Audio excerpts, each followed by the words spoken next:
Good day, ladies and gentlemen. I'm Droeks Malan from Meridian Realty. We are in a brand new year, so all the best of 2021 to you and your family. Today I want to talk about a thorny little subject. Every 4 years or so, and in the beginning of, and the end of last year, beginning of this year, people get these municipal valuation documents. And that document, that valuation, of course, determine the taxes that you will pay on your property. So I'm often approached for help in that regard. Now, how does a municipality do the valuations on property?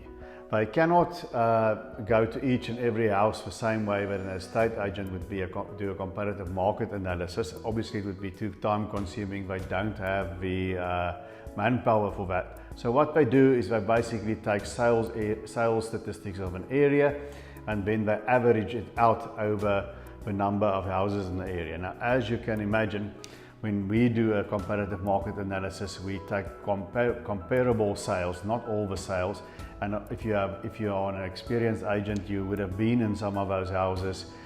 You would know what they look like on the inside and the outside and what features they offer. So the thing with municipal valuations is that they very often are inaccurate. Sometimes you're lucky and they are spot on, but they can be too low or too high. Over the years, when I get approached with these valuations, then usually it's about half and half of both. Some are a bit too high and others are a bit too low. So if your municipal valuation is low, you tend to keep quiet about it because it's going to keep your taxes lower. If it's too high, then you want to do something about it. Now, this year was a different sort of year. I found that the municipality hiked the valuations of the properties by a massive amount, 30 to 40, in some cases even 60%, which is completely out of line given that we've been through a long economic downturn and then the COVID-19 pandemic that caused a big dip in property prices. So what are you to do if you are faced with a situation, your property is maybe worth 2.5 million, and now typically they've revalued it at 3.5 million or 3.9 million. You do have a procedure where you can lodge an appeal, and that's something that you have to do yourself. We can't do it for you, but we can help you. You'll see my contact number and my email address at the bottom of your screen. Because how I can assist you is we can get the sales stats from your area, and then out of that you can take the properties that are most comparable to your particular property, and you can motivate a lower price. And historically, I've also had it on my own properties. Usually one has success with it. I've always been able to get my valuation down a bit, maybe not at the amount that I'm arguing for, but somewhere in between you usually meet.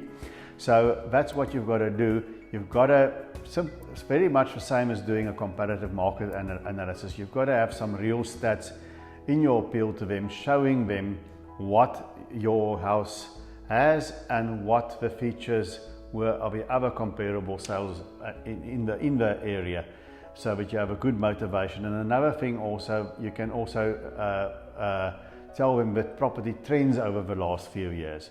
In other words, the last few years we've had a dip in property prices or a sideways movement depending on which pocket you are. Some areas of properties dip year on year, and in other areas they went sideways or had very limited growth.